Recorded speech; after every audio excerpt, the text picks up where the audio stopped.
오늘 원수를 사랑할 수 있는가? 원수를 사랑할 수 있는가? 이런 제목으로 말씀을 드리겠습니다. 여러분에게 원수가 있습니까? 원수라는 말 참 무서운 말이죠. 원수가 뭡니까? 사전을 살펴보니까 자기나 자기 집에 해를 입혀서 원한이 맺히게 된 사람이나 집단 이렇게 적혀 있습니다. 크거나 적거나 우리는 해를 입히기도 하고 해를 당하기도 하면서 살아가지요.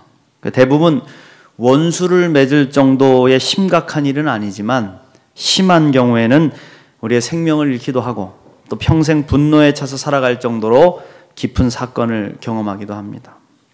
여러분이 원수처럼 생각하는 사람이 있습니까? 아니면 여러분을 원수처럼 여기는 사람은 없습니까? 우리 인간이 살아가면서 일으키는 갈등 가운데 원수 맺을 정도로 심각한 갈등은 사실 90%도 안 된대요. 근데 대부분의 사람들이 작은 갈등에서 시작된 싸움을 멈추지를 못하는 겁니다. 정도를 넘어서 가지고 갈 때까지 가게 돼서 호미로 막을 일을 가래로도 막을 수 없는 큰 사건으로 확대시키고 마는 것이죠. 그래서 우리는 순간순간 차오르는 분노, 우리 속에서 일어나는 이 분노를 다스릴 수 있어야 된다. 분노는 인간관계를 깨뜨리는 가장 무서운 적입니다. 사탄마귀는 이 분노를 이용해요. 그래서 이 분노를 통해서 수많은 사람들의 인간관계를 깨뜨리고 상처를 주고 공든탑을 무너뜨려 왔습니다. 아무리 신앙생활 잘하고 겸손하게 행동하는 사람도요, 한 번 분노함으로 자기의 삶 전체를 망가뜨릴 수가 있습니다. 넬슨 만델라라는 분 아시죠? 여러분 남아프리카의 대통령이 되어서 흑인들의 인권운동을 많이 감당하고 큰 변화를 이끌어왔던 위대한 인물이죠. 근데 그 사람이 흑인들의 인권운동을 하다가 대통령 되기 전에 투옥이 됐어요. 감옥에 갇혔습니다. 그는 아무 잘못도 없이 자기가 감옥에 갇혀있다는 사실이 견딜 수가 없었답니다. 무엇보다도 감옥의 환경이 얼마나 열악한지 끌어오르는 분노를 주체할 수가 없었답니다. 그래서 날마다 악을 쓰고 소리를 질렀대요.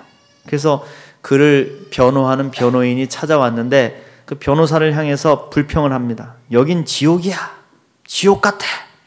나는 지금 지옥을 살고 있어. 그러면서 분노하고 원망하는 것이죠.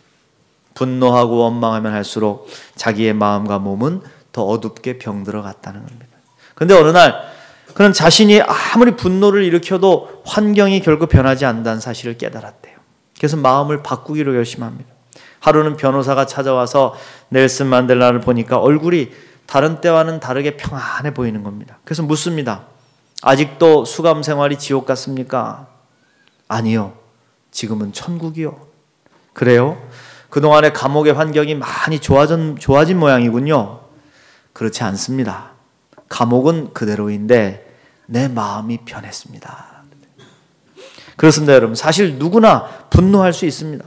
그러나 그 분노를 어떻게 다스리느냐에 따라서 우리가 천국의 삶을 살 수도 있고 지옥의 삶을 살 수도 있다는 것입니다. 그럼 어떻게 해야 우리가 분노를 다스릴 수가 있겠습니까? 먼저 분노를 다스리기 위해서는 분노의 원인을 깨달아야 된다. 왜 분노하는가? 이걸 깨달아야 된다. 오늘 우리가 읽은 말씀에서는요, 분노가 일으키는 인류 첫 번째 살인사건이 등장을 하죠. 오늘 말씀에서 자신의 친동생을 왜 가인은 돌로 쳐 죽여야 했을까요? 그가 분노한 이유가 뭘까? 첫 번째로 가인이 분노한 이유는 인정받지 못한 마음의 상처가 분노를 일으켰습니다. 윌리엄 제임스라는 사람이 이런 말을 했어요. 인정받으려고 하는 갈망은 인간의 뿌리 깊은 본능이다. 이런 말을 했습니다. 사실 인정받고 싶은 욕구는 좋은 겁니다. 인정받고 싶은 거예요. 내가 좋은 아버지로 인정받고 싶고 좋은 교인이 되고 싶고 좋은 장로가 되고 싶고 좋은 남편이 되고 싶고 좋은 자식이 되고 싶은 거, 이게 있기 때문에 우리는 열심히 생활하고 또 순종하고 잘 살아보겠다는 그런 의지를 갖게 만들어주는 것이죠. 그런데 문제는, 이 가인의 문제는 잘못된 방법으로 하나님께 인정을 받으려고 했다는 데 있다. 오늘 말씀에 보면 하나님께서는 가인이 선을 행하기를 바라신다는 것을 알 수 있습니다. 7절에 보면 내가 선을 행하면 어찌 낯을 들지 못하겠느냐? 선을 행하지 아니하면 죄가 문에 엎드려 있느니라. 죄가 너를 원하나 너는 죄를 다스릴지니라 그랬습니다. 여러분 그렇습니다. 가인의 문제는 선을 행하지 않았다는 거예요. 여러분, 선이 뭡니까? 우리 인간에게 있어 선이 무엇이겠습니까? 그것은 이 세상에서 가장 선하신 하나님의 뜻을 깨닫고 하나님의 뜻대로 행하는 것이 선입니다. 아멘? 자신의 생각이나 자신의 방식이 아니라 하나님의 뜻을 쫓아 행하는 것이 바로 선이더라 이거예요. 왜? 우리 인간에게서는 선이 나올 수가 없기 때문에. 그러니까 하나님의 방법대로 하나님의 뜻을 따라 행하는 것이 선이다. 근데 가인은 하나님의 뜻을 쫓아 하나님이 원하시는 방식으로 예배를 드리지 않고 자신의 뜻과 방법으로 하나님께 예배를 드렸어요. 자기 방법대로, 자기 고집대로, 자기 열심대로 한 것이죠. 그래서 하나님은 가인의 예배를 받지 않으셨다. 우리도 그럴 때가 많죠. 하나님이 원하시는 뜻이 무엇인지는 생각하지 않고 자신의 생각대로 밀어붙입니다. 그리고 나는 열심히 했다고, 난 잘했다고. 근데 왜 하나님 나를 이해하지 않느냐고 불평하지요.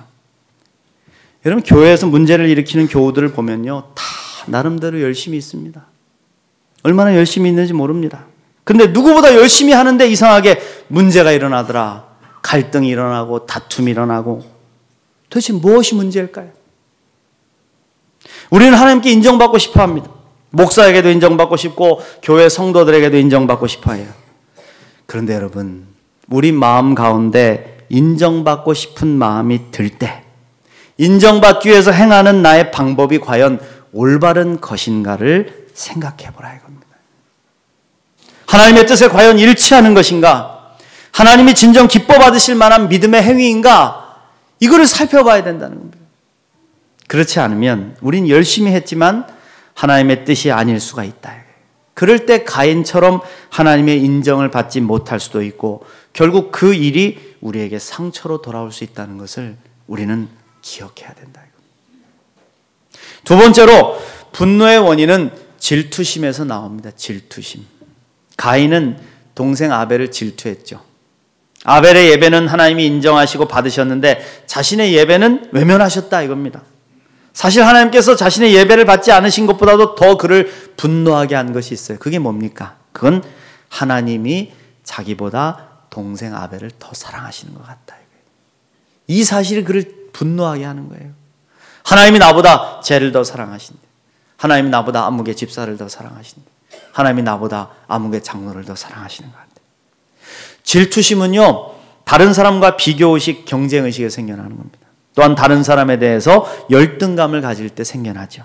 열등의식을 극복하기 위해서는 어떻게 막 그 사람의 것을 강제로 빼앗거나 그를 짓밟거나 그를 한없이 낮출 때 그걸 이길 수 있는 것 같다고 생각하는. 그래서 사람들이 공격을 하는 겁니다. 그러면 우리가 이 질투를 극복하기 위해서는 참다운 형제를 회복할 수 있어야 됩니다. 여러분의 가족 간의 형제에도 중요하고 친구 간의 형제에도 중요하고 교우 간의 형제에도 중요하죠. 참된 형제가 뭡니까? 형제가 잘 되는 일을 보면서 기뻐할 수 있는 거잖아요. 좋은 일을 만나면 축하해주고 슬퍼하면 함께 울어주고 이게 형제. 질투하지 않습니다. 오히려 축하해주고 환영해줄 수 있습니다. 나보다 내 형제가 더 잘 되기를 바라는 마음이 참된 형제의 마음이죠. 형님 먼저 아우 먼저. 근데 이 마음을 상실했어요. 질투심을 버리고 참다운 형제를 회복하는 저와 여러분 되시기를 축원합니다. 세 번째로 분노의 원인은 지나친 기대감에서 생겨난대요. 지나친 기대. 우리는 다른 사람들에게 너무 지나친 기대를 해서 안 됩니다. 너무 지나친 기대는요, 실망을 불러오게 되고 실망이 깊어지면 분노로 이어지는 거예요. 여러분, 목사에게도 너무 기대하지 마세요. 저는 신이 아닙니다. 저도 인간이고 병들고 아프고 실수할 수 있고. 여러분, 너무 큰 기대를 갖지 마요. 여러분, 잘 생각해 보십시오. 우리가 분노하는 이유가 뭡니까? 우리가 원하는 것이 이루어지지 않을 때, 우리가 원하지 않는 일이 우리에게 발생할 때, 혹은 우리가 원하는 대로 사람들이 행동해 주지 않을 때 분노가 일어나는 것이죠. 저도 자신을 돌아볼 때 뭔가 소원을 품고 기도하는 일이 뜻대로 안 되면 화가 나더라고요. 우리 자식들이 공부 좀 잘해줬으면 좋겠는데 그런데 잘 못하면 화가 나더라고요. 교우들이 원하는 시간에 와서 예배드리길 바라는데 그러지 못하면 때로 화가 나더라고요. 교회에서 앞장서서 봉사하시는 분들 한번 생각해 보십시오. 마음에서 서운하고 화가 날 때가 언제입니까? 구역장님들은 밥하는 날 열심히 준비하고 막 혼자 죽을 똥을 싸는데 그냥 자꾸 빠지는 구역원들 오지도 않고 말도 안 듣고 화가 나죠. 성가대 지휘자님, 여러분 어떻게 합니까? 성가대원들이 좀 성실하게 그렇게 좀 참여했으면 좋겠는데 연습도 빠지고 막 가뭄에 콩나듯이 참여하면 화가 나죠. 근데 중요한 것은 화낸다고 변하는 것이 하나도 없더라 이거예요. 아무것도 변한 게 없어요. 화를 내도 여전히 하는 사람만 봉사하고 빠지는 사람은 줄기차게 빠지는 겁니다. 내가 화를 내지 않고 이기기 위해서는 기대치를 조금 줄여야 됩니다. 하나님을 향한 믿음의 기대치는 높여야 되지만 인생이나 사람에 대한 기대치는 낮추는 게 현명한 거예요.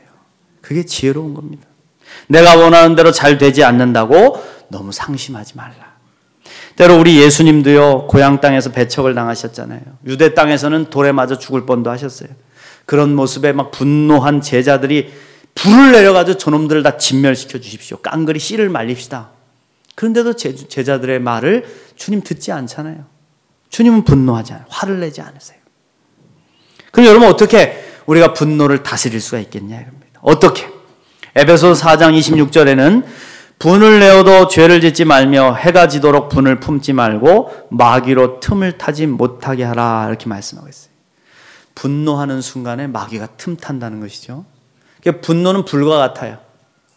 딱 분노의 불을 딱 불꽃을 피울 때 마귀는 거기다 기름을 뿌리는 겁니다. 그리고 나를 죽이고 다른 사람에게 상처를 입히죠. 우리가 분노할 때 미소 짓는 사탄의 얼굴을 볼 수 있어야 됩니다. 그러면 우리는 분노를 다스리는 훈련을 해야 된다. 그럼 어떻게 다스릴까? 분노를 다스리는 첫 번째 방법은요, 화가 나면 화를 물끄러미 바라보면서 달래주래요. 화가 난 자기를 바라보면서 달래주래요. 좀 이상한 말 같으시죠? 어떤 사람들은 화가 나면 막 먹어댑니다. 막 먹어대. 라면을 막 10개씩 삶아서 막 먹어. 얼굴이 뚱뚱 부어지면 막 그게 통쾌한가 보죠. 몸을 막 상하게 하고. 어떤 분들은 화가 나면 미친 듯이 막 운동장을 달리기도 하고. 어떤 분들은 막 베개를 집어 던지고 화를 풀고 막 소리를 크게 지르고.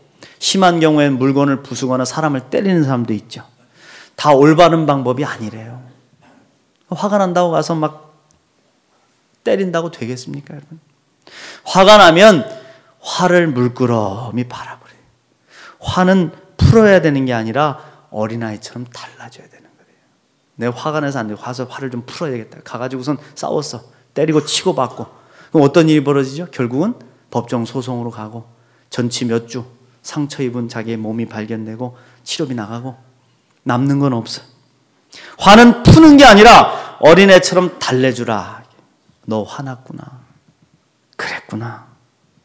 그래서 달래주라는 거예요. 자기를 끌어안고 엄마가 아이를 달래듯이 토닥토닥.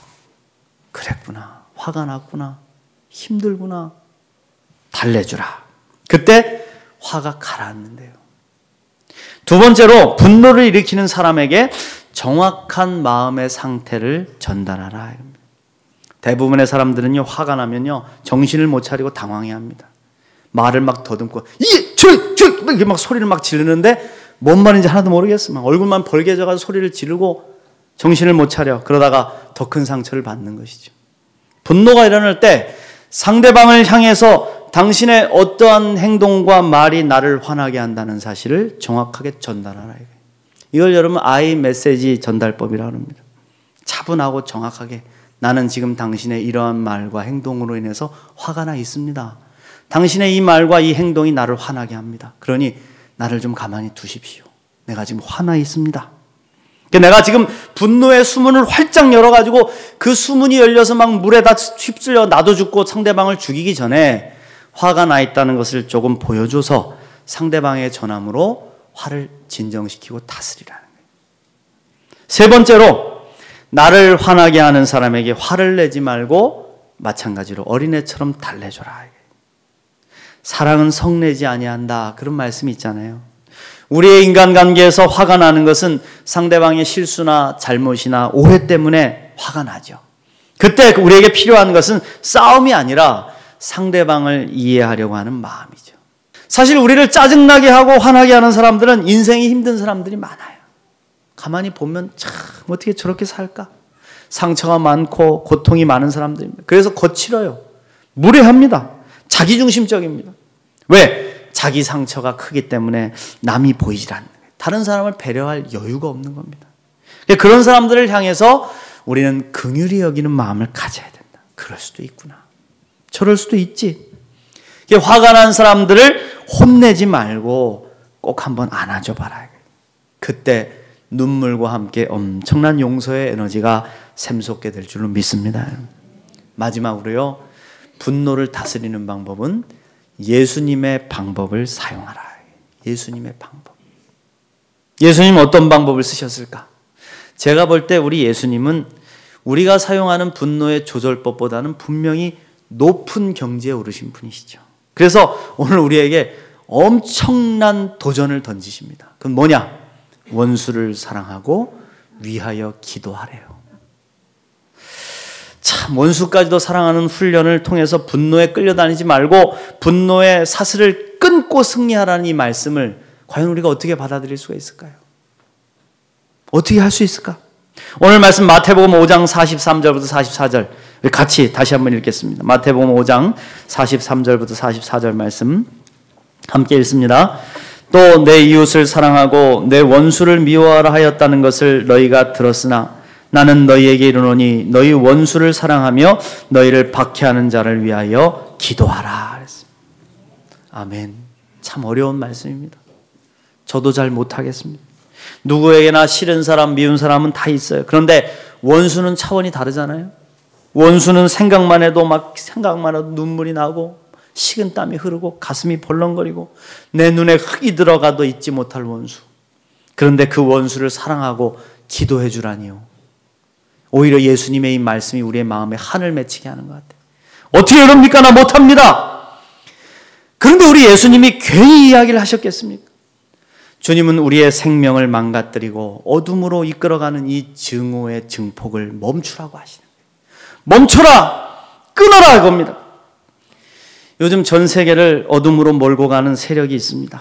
IS라 불리는 이슬람 국가, 극단주의 테러 집단이죠. 이슬람에서 생겨난 이 과격 테러 집단은 지금 전 세계를 상대로 무차별 테러를 자행하면서 끊임없는 분노와 원수를 만들어내고 있습니다. 분노의 폭발. 그래서 서방 국가가 연합해서 IS의 근거지를 초토화시키겠다고 벼르고 있죠. 그런데 과연 이 분노의 사슬이 뿌리째 사라질 수 있을까요? 악은 악을 만들고 분노는 더 큰 분노를 향해 나아가는데 과연 이것이 끊어질까? 악으로 끊어질까? 분노로 끊어질까? 서방 세계를 향한 이슬람의 분노는 과연 어디서부터 시작된 것일까요? 이스라엘 백성들이 하나님의 명령을 받고 가나안 땅에 입성하면서 그 땅에 거하는 이방 족속들을 어린아이와 가축의 새끼까지 한번 씨를 말려 죽였던 적이 있었습니다.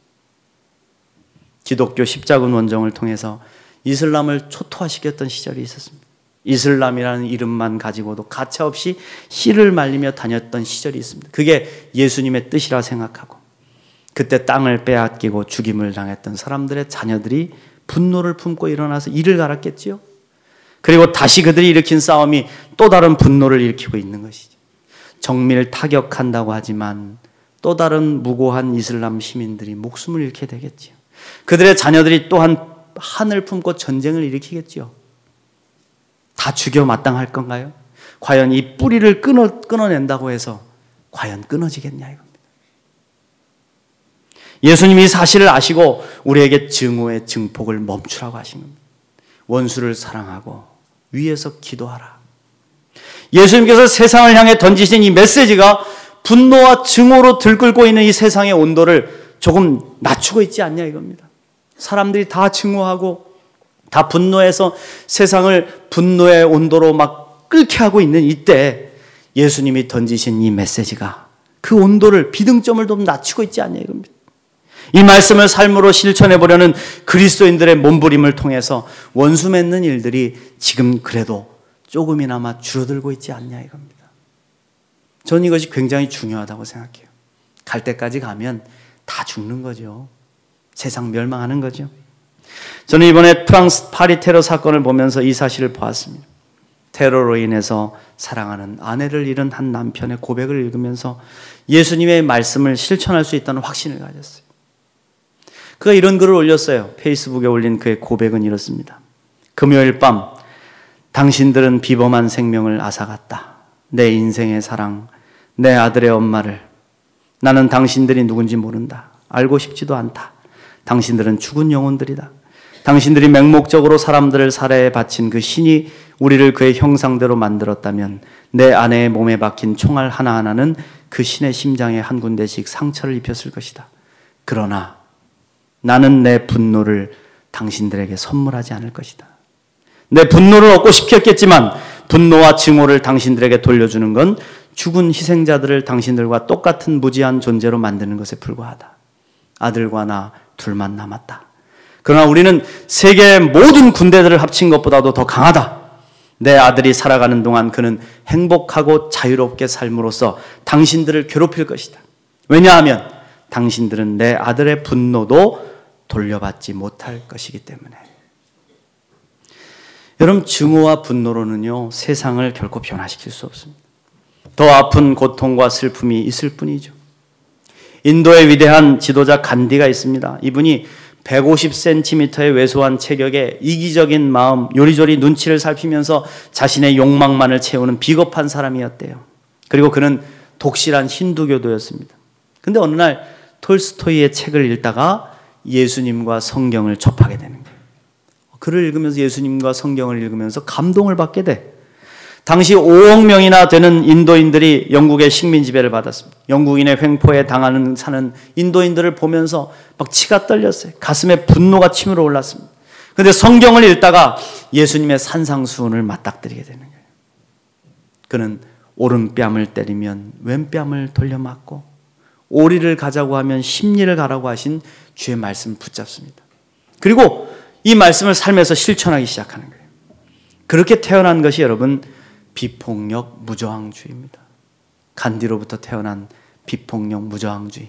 아무 힘이 없는 것 같으시죠? 그런데 이 비폭력 무저항주의가 이 한 개인의 실천에 시작된 이 운동이 결국 태양이 지지 않는 나라 영국으로부터 인도가 독립하게 되는 힘이 되었고, 우리나라의 3.1운동에 영향을 미쳤으며, 또한 인종차별 운동을 이 철폐한 것을 일으킨 마틴 루터 킹 목사, 넬슨 만델라에게 지대한 영향을 미쳤다는 것을 우리는 기억해야 된다.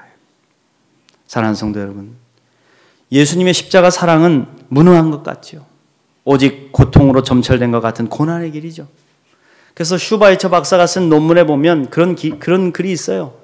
예수님은 역사의 수레바퀴 속으로 빈손을 가지고 온몸을 향해 던져들었다. 온몸을 가지고 역사의 수레바퀴로 달려들었다. 그런데 그 역사의 수레바퀴는 그를 짓이기고 지나갔다. 그 수레바퀴에는 예수의 살점과 피와 고깃덩어리가 가득 묻어 있었다. 그런데 이상한 일이다. 수레바퀴는 멈추지 않았지만 그 수레바퀴를 향해서 수많은 젊은이들이 예수를 따라 몸을 던지고 있다. 역사의 수레바퀴는 방향을 바꿀 것이다. 여러분, 그렇습니다. 이 세상, 온통 분노와 증오로 가득 찬 이 세상을 주님은 십자가를 통해서 온몸을 던지셔서 막아내셨죠. 그 길을 따라 걷는 사람들을 통해서 세상을 변화시켜가고 계시는 겁니다. 원수를 사랑하기로 마음먹고 그들을 위해 기도할 때 사탄의 역사는 힘을 잃습니다. 절대로 힘을 발휘할 수 없습니다. 미움과 증오를 먹고 사는 사탄의 능력, 끊임없는 분노의 폭탄을 만들어서 우리를 위협하는 저들의 힘이 그리스도의 십자가 사랑 안에서 다 소멸될 것이기 때문에. 여러분 믿습니까? 오늘 주님은 우리에게 위대한 질문을 던지세요. 원수를 사랑할 수 있는가? 위대한 삶의 방향과 질문을 던지시는 예수님 앞에 잘못된 열정과 욕망을 내려놓고 예수 그리스도의 멍에를 메고 십자가를 지고 위대한 사랑의 길을 걸어갈 수 있는 저와 여러분이 되시기를 간절히 축원합니다.